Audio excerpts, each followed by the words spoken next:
நம்ம VLB tips சேனலில் சுலபமான முறையில் மாடி தோட்டம் அமைத்தல், மாடி தோட்டத்திற்கு தேவையான தரமான உரங்களை தயாரிப்பது எப்படி, அது மட்டும் இல்லைங்க குறைந்த செலவில் இயற்கை உரங்கள் தயாரிப்பது எப்படி போன்ற வீடியோஸ் எல்லாம் நம்ம சேனலில் இருக்குங்க.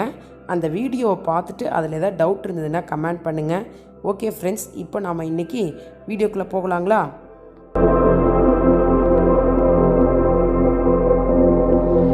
மாடி தோட்டத்தில் நம்மளுக்கு அறுவடை நல்லா இருக்கணும்னா செடி எந்த பூச்சி தாக்குதலும் இல்லாமல் வச்சுக்கணுங்க.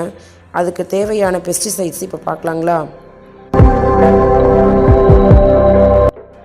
இலைப்புள்ளி, குலை நோய், துரு நோய், வாடல் போன்ற நோய்களுக்கு நாம் கண்ட்ரோல் பண்ணணுன்னா யூஸ் பண்ணுற பெஸ்டிசைட் என்னென்னு பார்த்தீங்கன்னா சூடோமோனஸ். செடியோட வளர்ச்சி ஊக்கிகளாகவும் பயன்படுத்தி கொள்ளலாங்க.